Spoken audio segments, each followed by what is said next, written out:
এক গৃহবধূকে সামাজিক মাধ্যমে ভিডিও ফোন করে আপত্তিকর অঙ্গভঙ্গি দেখানোর অভিযোগ উঠল সঞ্জিত পাল নামে এক বিবাহিত যুবকের বিরুদ্ধে। ত্রিপুরার মুখ্যমন্ত্রী সহ প্রশাসনের নিকট অভিযুক্ত যুবকের কঠোর শাস্তির দাবি রাখলেন গৃহবধূর স্বামী। ফেসবুক এবং ইনস্টাগ্রামকে কিছু মানুষ ভালো কাজে ব্যবহার করছে এবং কিছু উচ্ছৃঙ্খল বখাটে যুবক সেই ফেসবুক এবং ইনস্টাগ্রামকে ব্যবহার করে রাতে একাংশ গৃহবধূকে ভিডিও ফোন করে আপত্তিকর অঙ্গভঙ্গি দেখিয়ে প্রতারণা করার অভিযোগ সামনে এসেছে।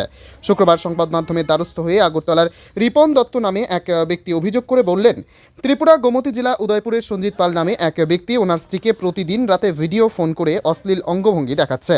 তখন ওনার স্ত্রী ওনাকে সম্পূর্ণ ঘটনাটি জানালে তিনি শুক্রবার সংবাদ মাধ্যমের দ্বারস্থ হয়ে অভিযুক্ত বখাটে বিবাহিত যুবক সঞ্জিত পালের বিরুদ্ধে কঠোর শাস্তির ব্যবস্থা নেওয়ার জন্য ত্রিপুরার মুখ্যমন্ত্রী ডাক্তার মানিক সাহা সহ প্রশাসনের নিকট আর্জি জানিয়েছেন, যাতে আর কোনো বখাটে যুবক এই ধরনের ন্যক্কারজনক ঘটনা সংঘটিত করতে না পারে। আমাদের রাজ্য তথা আমাদের জেলায় কিছু কিছু এমন ঘটনা ঘটে যাচ্ছে যা অপ্রশংসনীয় এবং অতুলনীয় আমরা বলতে যদিও পারি না, কারণ ঘটনাটা তেমন সুন্দরও নয়। ঘটনাটা আমরা ন্যাক্কারজনকই আমাদের বলতে হবে, কারণ আমাদের সাথে এবং আমাদের এখন সবচেয়ে কাছের একটা জিনিস যেটা আমাদের মা বাবার থেকে অতি প্রিয় হয়ে গেছে, আমাদের হাতে স্মার্টফোন।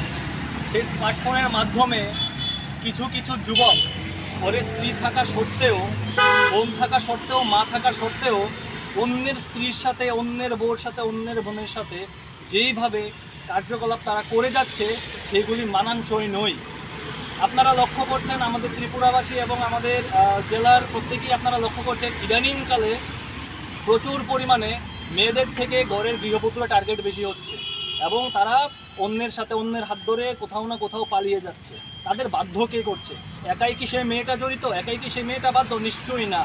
কেননা সেই মেয়েটা এমনও হতে পারে ব্ল্যাকমেলিং হচ্ছে, এমনও হতে পারে তাকে উল্টোপাল্টা বুঝাচ্ছে, এমনও হতে পারে তাকে তার হাজব্যান্ড সম্বন্ধে উল্টোপাল্টা বুঝিয়ে তাকে ডিমোনালাইজ করছে।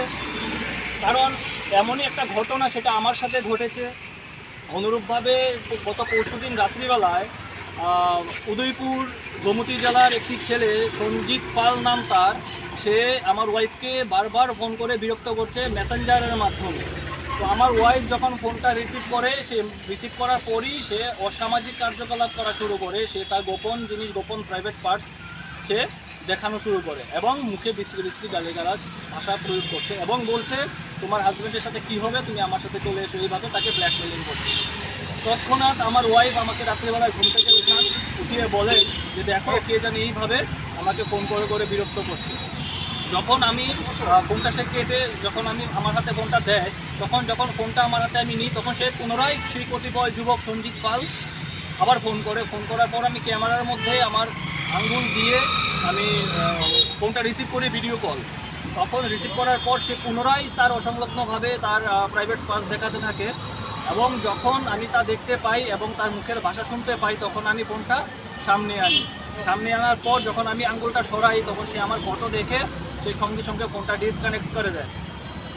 তো আমি রাজ্যের মুখ্যমন্ত্রী মাননীয় শ্রদ্ধেয় শ্রী প্রফেসর ডাক্তার মানিক শাহ মহোদয়ের কাছে আমি করজোড়ে নিবেদন করব, স্যার আপনি এই বিষয়টা দেখুন, কারণ আমাদের রাজ্যের এমনও মা বোন আছে যারা লোকলজ্জার ভয়ে, ইজ্জতের ভয়ে তারা বলতে পারছে না।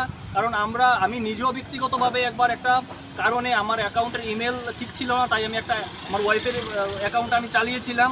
যখন চালাতাম অগণিত মেসেজেস আসতো, অগণিত বাজে বাজে ভাষা প্রয়োগ করতো, যার দরুন আমি ওইটা করা বন্ধ করে দিয়েছি। দেখুন, আজকে মেয়েরা বলতে পারে না, বলতে ভয় পাচ্ছে বা বলতে তারা সমস্যা হয়, কারণ লোকলজ্জার ভয় একটা জিনিস আমাদের সমাজে আছে, যে কারণে তারা কিছু বলতে পারে না। তাই আমি মাননীয় মুখ্যমন্ত্রী এবং আমার রাজ্যের যে প্রশাসন আধিকারিক আছেন, আপনাদের সবার কাছে আমার একটা অনুরোধ এবং বিনম্র আগ্রহ থাকবে যে আপনারা দয়া করে এই বিষয়গুলির দিকে নজর দিন, কারণ আগামী দিন যেমন এমন ধরনের ঘটনা ঘটতে না পারে। আমার রাজ্যের আমার জেলার কোনো মা বোন যেমন এইভাবে তারা না হয় এবং কোনো ঘরের কোনো গৃহবধূ যেমন পালিয়ে যেতে না পারে, সেই দিকে আমাদের নজর দিতে হবে। যদি আমরা এই জিনিসটা বন্ধ করতে পারি, তাহলে আমার মনে হয় আমাদের ঘরের গৃহবধূরা সেফ থাকবে, তারা পালিয়ে যাওয়ার নিউজ আমরা পাবো না, খবর শুনতে পাবো না।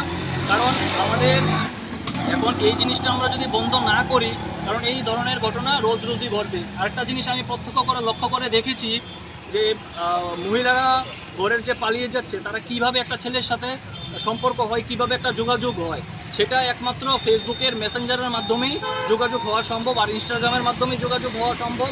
তাছাড়া আর অন্য কিছুতে তারা যোগাযোগ করা সম্ভব নয়। কারণ এইভাবে যদি আমরা এই জিনিসটাকে আমরা যদি শেষ করতে না পারি, আগামী দিন আমাদের কারোর ঘরেই গৃহবধূ টিকে রাখতে খুব মুশকিল হয়ে দাঁড়াবে। যে যে ছেলেটা কলগুলি করেছেন ওনার বাড়ি এবং ওনার নামটা কি? ওনার নাম সঞ্জিত পাল, বাড়ি গোমতী জেলার উদয়পুরে সম্ভবত। আপনার পরিচয়? আমার নাম রিপন দত্ত, আমি একজন সাধারণ মানুষ।